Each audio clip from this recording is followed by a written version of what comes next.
नमस्कार, मैं हूं केशव पंडित और आप देख रहे हैं देश का तेजी से बढ़ता एटीवी न्यूज चैनल। इस वक्त आप देख रहे हैं हमारा खास कार्यक्रम सीधा सवाल। और सीधा सवाल में हमारे साथ आज खास मेहमान हैं राहुल त्रिवेदी जी, जो राष्ट्रीय अध्यक्ष हैं शिव तांडव सनातन कल्याण संघ के, और हमारे साथ में करुणेश पांडे जी हैं, जो राष्ट्रीय महासचिव हैं ब्राह्मण जन कल्याण समिति के। आप दोनों का बहुत बहुत स्वागत है एटीवी न्यूज चैनल पर। धन्यवाद भैया आपका। बहुत धन्यवाद जी, बहुत धन्यवाद आपका। आज का जो बयान है, आज का जो प्रोग्राम है हमारा, वो रावण के बयान पर है। अब उन्हें बहुत नामों से जाना जाता है, प्रख्यात हैं, सरनेम चोर भी हैं। रावण भी रख लिए, आजाद भी रख लिए, लेकिन अभी भी मन नहीं भरा है, मूछें भी रख लिए। पता नहीं कहाँ कहाँ अब घोड़ी चढ़ने की तैयारी और किस किस पर जो है चढ़ेंगे। लेकिन इसी बीच उनके घटिया बयान जो है वो लगातार आते रहे हैं। घटिया बयानों की जो है वो लाइन लगी हुई है, और इन्हीं घटिया बयानों की वजह से वो कहाँ पहुंच गए हैं ये भी उनको नहीं मालूम है, लेकिन वहां भी अपनी गरिमा जो है कहीं ना कहीं खो रहे हैं। पहले तो भगवान ही नहीं मानते, फिर मानने लगते हैं अचानक से। पता नहीं कौन सा स्वप्न आ जाता है, ये मानने लग जाते हैं कि गंगा जी में पाप धुलते हैं। ये रातों रात पता चलता है इनको, कहां से दिव्य ज्ञान प्राप्त होता है ये पता नहीं है। पहले तो ये गंगा को ही मां नहीं मानते हैं, पाप काटने वाली ही नहीं मानते हैं, फिर रातों रात अचानक ये मानने लग जाते हैं। मतलब ऐसे बेहुदा और घटिया लोग पाए कहां जाते हैं, इनका पता बदल गया है। अभी तक तो ये जेल में थे, लेकिन आजकल इनका पता बदला हुआ है। कितने दिन वो पता बदला रहेगा, क्योंकि अब राहुल त्रिवेदी ने भी तैयारी कर दी है कि हम पुराने वाले पते पर तो आपको भेज के रहेंगे। ऐसे नहीं तो वैसे सही, थाने से नहीं तो कोर्ट से, लेकिन आपको भेजेंगे पुराने पते पर जरूर। तो इसी के साथ में हम अब प्रोग्राम भी शुरू करेंगे। राहुल त्रिवेदी जी, जी भैया, जो अब रावण को भेजने की तैयारी आपने जेल में कर दी है कि नहीं, अब हम भेज के रहेंगे? अब थाने भैया से मैं नहीं अगर इनका पता बदलता है, क्योंकि अब तो उनका संसद भवन नया पता हो गया है। जी जी भैया, मैं आपको बताना चाहता हूँ, मैं शिव तांडव सनातन कल्याण संस्थान का संस्थापक और राष्ट्रीय अध्यक्ष हूँ। मैंने 16 तारीख को अलापुर कोतवाली में मैंने चंद्रशेखर, मुझे रावण तो नहीं कहना चाहिए क्योंकि रावण में इतनी बुराइयां नहीं थी जो उनका ये नाम ले रहा है, और चंद्रशेखर आजाद भी नहीं, मुझे आजाद कहना चाहिए। चंद्रशेखर आजाद जी ने भारत को बहुत त्याग किया, भारत को बहुत ऊंचाइयों पर पहुंचाया। उन्होंने आजाद तो वो कभी जिंदगी में नहीं हो सकते, तो वो खाली मेरे लिए चंद्रशेखर ही हैं। वो ये दोनों चीज उनके नाम पर गलत लगाई गई है। और दूसरी चीज, उन्होंने जो बयान दिया है 100 करोड़ हिंदुओं के और सनातनियों के खिलाफ, ये हम कभी भी बर्दाश्त नहीं करेंगे।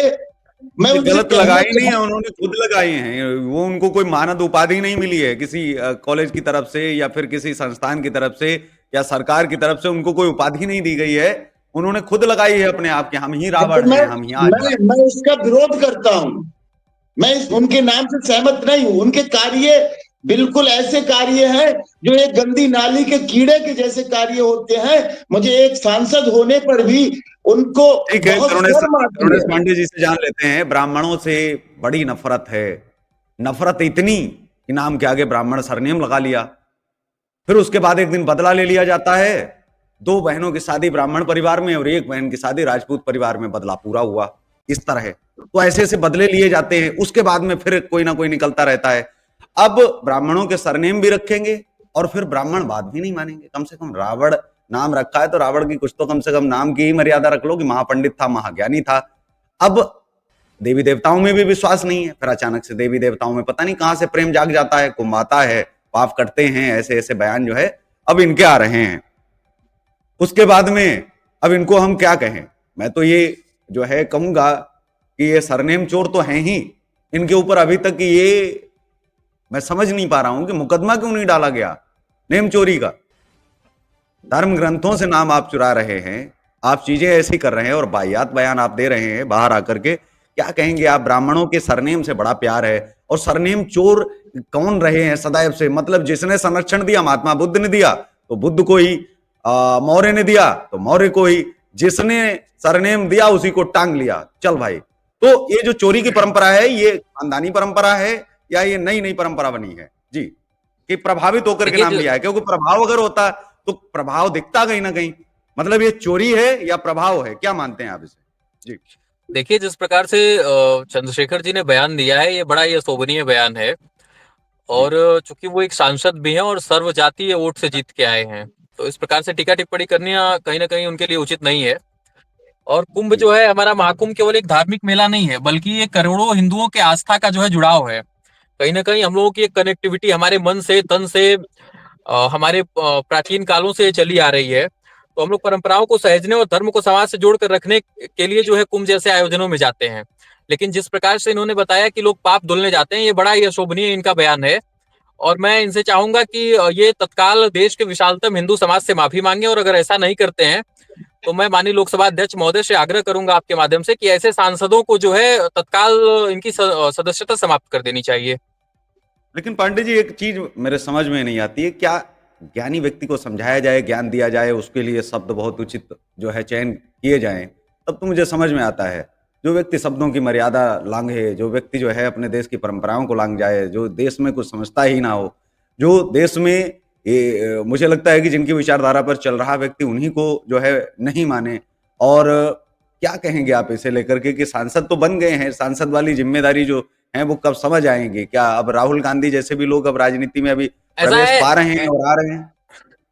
ऐसा है, उनको पूरी समझ है, समझ की उनके अंदर कोई कमी नहीं है, लेकिन वो एक जानबूझ लाइमलाइट करके की इसे वजह से, करते हैं।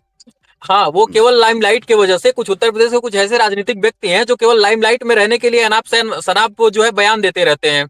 इनको हम ये भी जी कह सकते हैं कि ये राजनीति में, राजनीति को प्राप्त करने के लिए बड़े उतावले और दिवालिया हो चुके हैं एकदम। तो ये इसलिए लोग ऐसी बयानबाजी करते रहते हैं। तो इन ऐसे लोगों को मेरा मानना है कि अगर ये तत्काल माफी नहीं मांगते हैं तो माननीय लोकसभा अध्यक्ष महोदय को इनकी संसद सदस्यता रद्द कर देनी चाहिए। जी, ठीक है। राहुल जी, लगता है आपको कि जो आप काम कर रहे हैं वो कोर्ट में भी सुना जाएगा, क्योंकि वर्तमान में सांसद हैं और भीम आर्मी संभाल रहे हैं। बयान तो देंगे, सुधरेंगे तो है नहीं, लेकिन साथ में सरकार भी क्या कर रही है? सरकार कोई एक्शन नहीं ले आती है, इस प्रकार का कोई कानून क्यों नहीं लाती है? 10 साल बीत गए हैं, सरकार इस निंदा कानून नहीं ला पाई। सरकार ने कोई ब्राह्मण निंदा कानून नहीं लाए, कम से कम SC ST की तरह ब्राह्मणों के लिए ही कुछ ला देते, राजपूतों के लिए ला देते, सवर्ण ही हर साल जिताते हैं उनके लिए ही कुछ ला देते।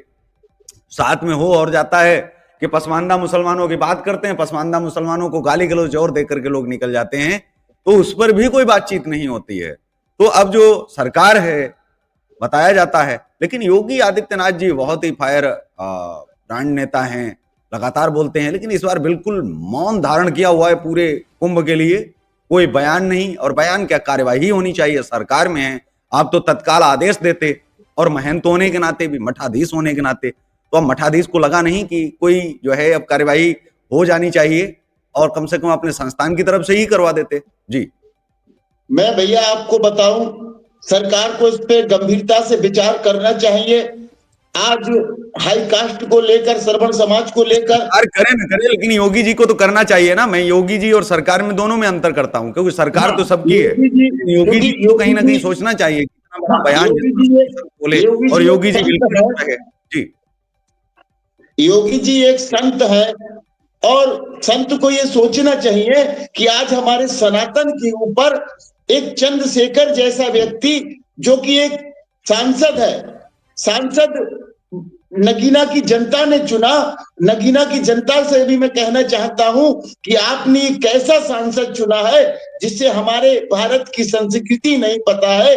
मैं आपको बताना चाहता हूं, चंद्रशेखर जी पे 36 मुकदमे ऑलरेडी चल रहे हैं, 167 गंभीर धाराओं में इन पे मुकदमे कायम है। दूसरी चीज, ये जब आता है इनके मन में, कोई ना कोई अपनी पॉपुलरिटी के लिए कोई ना कोई अपना नमूना छेड़ देते हैं। दूसरी चीज, मैंने अपने थाना गिरानगर अलापुर में इन पे FIR दर्ज कराई, तहरीर दी परसों, अभी तक मुकदमा कायम नहीं हुआ। मैंने आज SSP की यहाँ पे कराई, तो SSP के SP सिटी ने मुझसे कहा कि ये जो जहां की घटना है वहां पर ही इसका मुकदमा कायम होगा। तो मैंने SP सिटी से कहा कि सर, आपको ये चीज पता नहीं है कि भारत के अंदर कोई भी व्यक्ति जहां चाहे वहां पर मुकदमा कायम करा सकता है। तो मैं आपको बताना चाहता हूं, मैं जो आवाज उठा रहा हूं, अगर मुझे जिला प्रशासन से मुकदमा कायम नहीं हुआ तो मैं कोर्ट का रास्ता अपनाऊंगा। अगर कोर्ट से भी नहीं हुआ, हाई कोर्ट सुप्रीम कोर्ट तक जाऊंगा, मगर चंद्रशेखर को जेल पहुंचाकर ही दम लूंगा, क्योंकि मेरा नाम राहुल ठीक सनातनी है है। करुणेश पांडे जी। जी जी वो कुछ जवाब देना चाह रहे हैं देखिए जी, अभी करुणेश पांडे जी। मैं बहुत गंभीरता से राहुल जी को सुन रहा था, और जी मैं कहना चाहूंगा कि मैं इनकी गतिविधियां देखता रहता हूं, मुझे बड़ा अच्छा लगता है। इन्होंने कई जी गलत कार्यों के खिलाफ आवाज भी उठाई है, और लगातार शासन प्रशासन को अपनी सुरक्षा के लिए भी अवगत कराते रहते हैं। अब इस सरकार में आप हिंदुओं को, आप ये देख लीजिए, जैसे अभी आप मुख्यमंत्री जी की बात कर रहे थे, हम्म, हम्म, आप ये देखिए कि हिंदुओं की सुरक्षा की जो है सरकार को कितनी गंभीरता से लेती है, कि राहुल जी लगातार लेटर पे लेटर भेज रहे हैं। राहुल जी को वास्तविक जान का खतरा पड़ा हुआ है, हम लोग जानते हैं, प्रशासन जानता है, लेकिन अभी तक इनको किसी प्रकार की कोई सुरक्षा मुहैया नहीं कराई गई। अब आप इसी से जान जाइए कि हमारी उत्तर प्रदेश सरकार, हमारे माननीय मुख्यमंत्री महोदय किस प्रकार से हिंदुत्व के लिए कार्य कर रहे हैं। जबकि मैंने खुद देखा है, यहाँ से लेकर के लखनऊ तक लगातार राहुल जी का संघर्ष मैंने देखा है, और मैं बहुत बहुत ही काबिले तारीफ हिंदुत्व समाज के लिए जो ये कर रहे हैं, बड़ा काबिले तारीफ है। लेकिन आप इसी से देख जी लीजिए कि एक हिंदू समाज की आवाज उठाने वाले व्यक्ति को कितनी चिंता है सरकार को। जी बिल्कुल निश्चित तौर पर जो आप कह रहे हैं, लेकिन अब हिंदुत्ववाद जो है केवल बात तक सीमित रह गया है। बहुत सारे जो धर्म गुरु हैं वो मांग क्यों नहीं करते हैं? चारों शंकराचार्यों के पास आदेश पारित करने के लिए भी सारा कुछ है, क्या ये चुनौती भेजी नहीं जा सकती थी शंकराचार्यों के द्वारा कि आपने जो बयान दिया है या तो आप उसको साबित करिए, अन्यथा हम आंदोलन के लिए जो है सजग होंगे, तैयार होंगे और जाएंगे दिल्ली तक। तो अब वो वाले अब संत रहे नहीं है क्या जो उस दौर में होते थे? इंदिरा के दौर में तो संतों ने जो है चढ़ाई कर दी थी, पूरी दिल्ली पर घेर ली थी, गोलियां चलाई गई। करपात्री महाराज के दौर में आप याद करिए उस दौर को, तो उस समय भी संत हुआ करते थे। आज के संत केवल बयानबाजी तक सीमित रह गए हैं, बयानबाजी के लिए तैयार किए जाते हैं। जितने संत हैं कम से कम उनको अपनी मर्यादा रखनी चाहिए, उनको अपने काम के प्रति जो है कहीं ना कहीं सजग रहना चाहिए। जिस काम के लिए हैं, शास्त्रार्थ के लिए, वो तो करते ही नहीं है कभी। जो मुझे नहीं लगता है कोई शास्त्रार्थ किसी का जो है लाइव टेलीकास्ट हुआ हो। 10-12 साल तो मुझे हो गए हैं देखते हुए। इसके पहले चाहे स्वामी विवेकानंद हुए हों, चाहे जो है आर्य समाज के संस्थापक हुए हों हमारे, सभी ने शास्त्रार्थ किए। और शंकराचार्यों के भी शास्त्रार्थ को अगर हम देखें तो मंडन मिश्र के साथ उनके शास्त्रार्थ के बाद में कोई शास्त्रार्थ ही नहीं हुआ। बहुत सारे संत हुए, इनके शास्त्रार्थ गायब हो गए हैं। अब कोई बहस के लिए इनके पास कोई धर्मशास्त्र पता नहीं है इनको, और किसी भी चीज के लिए ना तो ये कोर्ट का दरवाजा खटखटाते हैं, कहीं भी नहीं जाते हैं, सिर्फ एक बयान दे देते हैं, बस उसके बाद में चुप्पी साध लेते हैं। या तो मीडिया में भी मत आओ, अगर आना ही नहीं है तो ना फिर कोर्ट में जाओ ना फिर मीडिया पर आओ। आप आखिर करना क्या चाहते हो? प्रचार प्रसार तो करना चाहते हो, कार्रवाई के लिए आप आगे नहीं आना चाहते हो। ऐसा है, ऐसा है, ऐसा है, पहले के संत तपस्या करते थे, पहले के संत सिद्धियां प्राप्त करते थे, पहले के संत राष्ट्र उन्नति की कामना करते थे, यज्ञ लगातार कई वर्षों तक तपस्या में लीन रहते थे, यज्ञशालाओं में यज्ञ करते थे। अब वो दौर चला गया, आज के संत मॉडर्न हो गए हैं। आज के संत मुकेश अंबानी के बच्चे की शादी में जाएंगे, लेकिन राम मंदिर के उद्घाटन में नहीं जाएंगे, क्या कि हमको आमंत्रण नहीं मिला है। तो संतों की अगर बात ना की जाए तो ही सही है। जो आचार्य महामंडलेश्वर पे जो बात आ रही है, तो अब क्या ही कहा जाए। आप देखिए कि मुकेश अंबानी के बेटे की शादी हो रही है तो वहां पहुंचेंगे, लेकिन अगर यहाँ राम मंदिर का उद्घाटन है तो यहाँ नहीं आएंगे। जी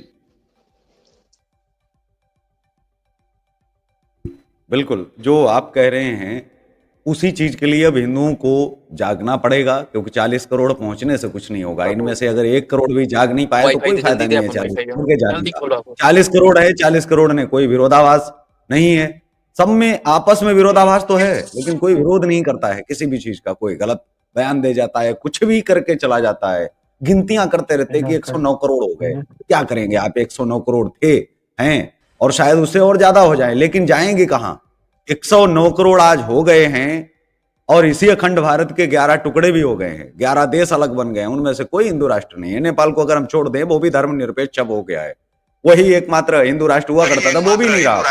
उसने भी धर्मनिरपेक्षता ज्यादा जहां तक उसका समर्थन किया, और वो भी आज जो है हिंदू राष्ट्र, हिंदू नेशन नहीं रहा। उसके ऊपर भी माला एक चढ़ गई कि अब जो है ये पूर्व में हिंदू राष्ट्र हुआ करता था, अब शहीद हिंदू राष्ट्र नेपाल हो गया है अब, क्योंकि अब सिर्फ नेपाल रह गया है। लेकिन सवाल वही फिर उठता है कि सांसद जो हैं, जो ब्राह्मण सांसद हैं, सवर्ण सांसद हैं, और जो बाहर आकर के बहुत ज्यादा वकालत करते हैं, उन्होंने जो है कोई पत्र स्पीकर को नहीं लिखा, कोई पत्र प्रधानमंत्री को नहीं लिखा और कोई भी पत्र मुख्यमंत्री को भी नहीं लिखा कि एक पत्र के माध्यम से कम सूचित ही कर देते। जो बात अभी करुणेश पांडे कह रहे थे कि इनकी तत्काल सदस्यता रद्द होनी चाहिए, इसको लेकर के किसी भी हिंदू सांसद ने बयान नहीं दिया। सिर्फ इनको केवल एक ही चीज चाहिए, वो है कि हमें वोट दीजिए, आप हमें जिताइए और हम सरकार में रहना चाहते हैं, हमारे पास से गद्दी नहीं जानी चाहिए। जी राहुल जी। भैया मैं आपको बताऊं, आज ये चंद्रशेखर जो बोल रहे हैं इनमें हमारी ही कमियां हैं। आज इतने बड़े संगठन के संघ प्रमुख मोहन भागवत जी जब ऐसे बयान देते हैं तो उनको देखते हुए भी चंद्रशेखर भी उसी श्रेणी में आ गए हैं। जब एक संघ के मुखिया ये कहते हैं तो चंद्रशेखर जैसे लोग तो ये आवाज उठाएंगे ही हम लोगों के खिलाफ और हमारे संत समाज के खिलाफ। तो मुझे ये चीज कहने में बिल्कुल डर नहीं है। और मैं आपको बताऊं, कोई भी कार्य करता हूं बेधड़क डंके की चोट पर करता हूं। आज तक निवेदन करता हूं, मीडिया भी जो है सच्चाई की आवाज को नहीं दिखाएगी। मुझे गर्व है आप पर कि आप धरातल को लेकर धरातल की सच्चाई को आज जनता के बीच में पहुंचा रहे हैं। मुझे एटीवी न्यूज चैनल का धन्यवाद व्यक्त करता हूं कि मुझे गर्व होता है कि चलिए भारत के अंदर कोई तो चैनल है जो धरातल की आवाज को उठाकर ऊपर तक पहुंचा रहा है। मगर इन नेताओं ने राजनीति को इतना गंदा कर दिया है कि मैं आपको बता नहीं सकता। अब तक चंद्रशेखर के ऊपर पूरे भारत से कहीं पर भी एक भी एफआईआर नहीं हुई है।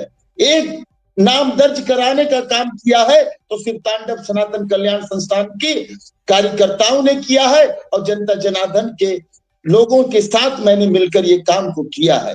और मैं विश्वास दिलाता हूं चंद्रशेखर को अगर इनकी 100 करोड़ सनातन की है इन्होंने, इन्हें सजा हर कीमत पर मिलके रहेगी।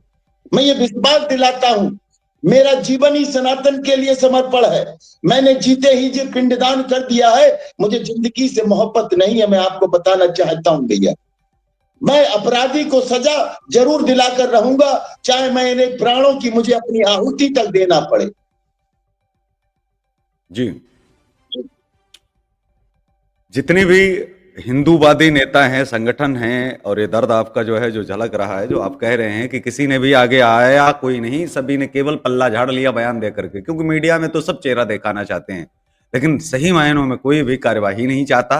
और चाहता तो है कि कोई ना कोई करे जा करके, लेकिन खुद नहीं करना चाहता, खुद नहीं दौड़ भाग करना चाहता। पैसा भी ले रहा है, कार्ड बनाने के नाम पर पैसा ले रहा है, हिंदुत्व के नाम पर पैसा ले रहा है कि हम केस लड़ेंगे, ये चीजें करेंगे, और धर्म रक्षा के नाम पर पैसा लिया जा रहा है, हिंदुत्व के नाम पर, सनातन के नाम पर, क्या क्या चीजों, हर चीज पर पैसा लिया जा रहा है। लेकिन यही पैसा आखिर जाता कहाँ है?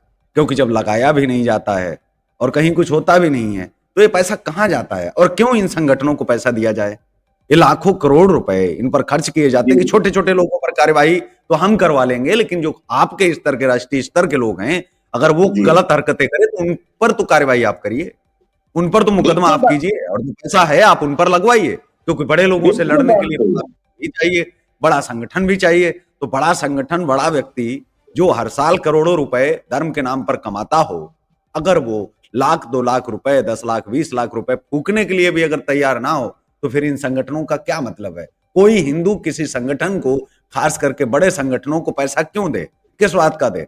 अगर उसको गालियां ही खानी है तो बड़े संगठनों को तो छोड़ना पड़ेगा, क्योंकि बड़े संगठन बड़ा काम तो कोई कर ही नहीं रहे। अब तो छोटे संगठन आकर के, निकल करके वो मेहनत करें, और वो सीधे से चुनौती दे रहे हैं, वो लड़ाई लड़ने को भी तैयार हैं कि जो है, जैसे हैं, वैसे हैं, खड़े हैं और लड़ेंगे। जी जी भैया, मैं आपको बताऊं, ये सामाजिक जितने बड़े संगठन हैं, इन्होंने एक अपना व्यापार बना लिया है। सामाजिक संगठन हिंदुत्व के नाम पर बनाकर इनका सिर्फ एक ही ध्येय है कि हमारा परिवार कैसे बढ़े। हमारे घर पे आज फॉर्च्यूनर है तो ऑडी कैसे आए, आज हमें 10 पेट्रोल पंप लगाना है, कि आज हमें फलाने विदेशों में प्रॉपर्टियां खरीदना है, इन्हें ना तो सनातन से मतलब है, ना अपने धर्म से मतलब है, ना अपनी माताओं बहनों से मतलब है कि आज हमारे माताओं बहनों पर अत्याचार हो रहे हैं। जो चंद्रशेखर जैसे व्यक्ति 100 करोड़ हिंदुओं के होते हुए भी एक सनातन पर आवाज उठा रहे हैं, तो मुझे ऐसे सामाजिक संगठनों पर मुझे शर्म आती है। मैं लाइव के माध्यम से बताना चाहता हूं ऐसे संगठनों को, ऐसे संगठनों को 1 रुपए दान न दिया जाए, जो कि लोग दान देते हैं गरीबों के लिए, समाज सवाल के और है लिए। कि लोग चोर और हिंदू संगठनों को कैसे पहचाने, चोर और ठग जो हिंदू संगठन है उनको कैसे पहचाने, क्योंकि एक संत आता है, ज्ञानी है, वो भी वेश धारण भगवा किए हुए, और दूसरा एक चोर है, ठग है, कातिल है, हत्यारा है, रेपिस्ट है, क्या है पता नहीं है, लेकिन भगवे के पीछे है। कैसे लोग पहचाने, कैसे पहचान करें किसी हिंदू संगठन की कि ये वास्तविक में सही संगठन है और ये हमारे लिए बहुत गलत संगठन है? दोनों में पहचान कैसे हिंदू करे, क्योंकि जुड़ने वाला तो व्यक्ति ये देखेगा कि हिंदू शब्द लगा है। देखिए, जी हर चीज के 2 पहलू होते हैं, अच्छाई और बुराई। बुराई ये है कि थोड़ा पनप जाती है तेजी से, और अच्छाई बहुत लेट काम आती है। जब आप सच्चाई की आवाज को उठाएंगे तो ऐसा नहीं है कि हमें पता नहीं चलेगा। हमें 2 महीने पता नहीं चलेगा कि इस संगठन को कहीं से 1 करोड़ रुपए का फंड आया, इसने अपने घर परिवार में लगा दिया। देख चमक धमक से पता चल जाता है कि ये संगठन का राष्ट्रीय अध्यक्ष कल तक एक बाइक से चलता था, आज इस पे फॉर्च्यूनर कहां से आ गई। तो इसका रीजन ये है कि ये जो गरीबों के लिए लोग दान करते हैं, ये उनका पैसा खाकर ही वो फॉर्च्यूनर लाए हैं। इनकी औकात नहीं थी ये मोटरसाइकिल से फॉर्च्यूनर का सफर तय कर सकते थे। जी। जो समाज में जो गलत गतिविधियां बढ़ रही हैं उनके लिए क्या वास्तविक में एक ही धर्म जिम्मेदार है, एक ही जाति जिम्मेदार है? कैसे हिंदू हिंदू एकजुट होगा अगर आपस में यही जो है, क्योंकि नेता तो चाहते हैं आपस में फूट पड़े, आपस में ऐसी चीजें हों कि जाति के आधार पर, धर्म के आधार पर जो अंग्रेज बांट गए वो वैसे के वैसे बटे रहें। क्या कहेंगे आप इसे लेकर, क्योंकि कैसे कैसे अब दूर हो पाएंगे इतने पढ़े लिखे होने के बावजूद, इतना सब करने के बावजूद? जो मीडिया जिस तरह से प्रोपोगंडा फैलाता है कि अब कानून नहीं बन जाना चाहिए, कि अब जैसे किसी ब्राह्मण की लड़की के साथ कहीं कुछ गलत होता है या उसके परिवार के साथ कुछ गलत होता है, तो कभी नहीं लिखा देखा होगा कि ब्राह्मण और फला फला इसके साथ में ऐसा हुआ। लेकिन जब भी कोई अन्य जाति विशेष या फिर धर्म विशेष कोई चीज होती है तो उसके आगे नाम लिख दिया जाता है कि ये फला फला युवक की मारपीट हो गई, फला फला लड़की के साथ बलात्कार हो गया, फला फला लड़की के नाम के आगे जातिगत लड़की और इसके साथ जो है वो रेप हो गया, बलात्कार हो गई, छेड़खानी हो गई। क्या है ये? क्या वो शब्द लगाना जिसको लेकर के गाली माना जाता है, सुप्रीम कोर्ट कह रहा है, उसको लेकर के क्या इस तरह से उठाना और इस तरह से बात करना ठीक है क्या? या तो फिर सभी के आगे सरनेम लगाओ, टैग लगाओ कि भाई ब्राह्मण के साथ परिवार के साथ हुआ तो साफ साफ लिखा जाएगा कि फला फला ब्राह्मण के साथ ये हुआ, राजपूत के साथ हुआ तो छत्तीस लगाया जाएगा, किसी वैश्य के साथ में हो गया तो वो लगाया जाएगा, और किसी दलित के साथ में हुआ तो दलित शब्द लगाया जाएगा। उसमें समस्या कहाँ है? या तो सभी के साथ या फिर किसी के साथ नहीं, तो नाम लिख दिया जाए। क्योंकि अक्सर देखा गया है मारपीट हुई, सिर फूट गया, थाने गए, बताया धर्म का मामला और बाद में निकला कि वो तो लेन देन का मामला था। तो वहां वो पूरे दुनिया में खबर घूम गई और बाद में सफाई जो है थाने में इतनी सी निकली। क्या उसके लिए जिम्मेदारी नहीं है कि उन लोगों पर कार्यवाही की जानी चाहिए जो केवल अपनी जाति और धर्म का फिर पूरा पूरा लाभ उठा रहे हैं, नाम देकर के दूसरे को बदनाम कर रहे हैं? इन चीजों के लिए भी तो कहीं ना कहीं सोचा जाना बहुत जरूरी है। जी भैया, मैं आपको बताना चाहता हूं, राजनीति जो चीज है, वास्तव में ही आज की राजनीति बहुत गंदी चीज हो गई है। क्योंकि राजनीति में वह लोग जा रहे हैं जिन्होंने नंबर 2 से उद्योगपति बने हैं, सूटकेस लेके गए, टिकट ले आए और साहब विधायक सांसद चुन लिए गए। उन्हें भारत की संस्कृति नहीं पता है, उनके बच्चे विदेशों में पढ़ रहे हैं। आपने भैया पढ़ाई की होगी, भारत से की होगी, आपको भारत की हर संविधान संस्कृति पता है, वो मैं जानता हूं कि आप ज्ञानी व्यक्ति हैं। जब इनके बच्चे विदेशों में पढ़ते हैं, जो वहां पे ये हॉस्टलों में 1-1, 2-2 करोड़ रुपए अपने बच्चों के ऊपर खर्च करते हैं कि हमारा बच्चा अमेरिका और ऑस्ट्रेलिया में पढ़ रहा है, वहां इनके बच्चे हॉस्टलों में स्मोकिंग से लेके हर नशा करते हैं, तो उन्हें भारत की संस्कृति का कहां से पता चलेगा कि हमारी भारत की संस्कृति क्या है? तो वह लोग जनता की क्या सेवा कर पाएंगे? यह नेता ही लोग आज जो बर्बादी का कारण है ये नेता ही लोग हैं जो हमें और आपको लड़ाने का कार्य करते हैं। दूसरा चीज, आज हमारा विरोधी जो है हमारे अपने ही विरोधी हैं। हम दूसरे समाज पर आरोप तब लगाएं जब हमारे घर में ही विभीषण है, तो हम दूसरों पे आरोप कब कैसे लगाएं। दूसरी चीज आपको बताना चाहता हूं, जनप्रतिनिधि चुना, 5 साल तक अपने घर पे बैठा रहा, छत्री समाज का कोई नेता है, अगर उसने देखा कि ये छत्री समाज का नेता आया है हमारे काम कराने, कोई पदाधिकारी आया है, कोई जनता का सेवक आया है, छत्री लिखा है, तो उसका काम तुरंत हो जाता है।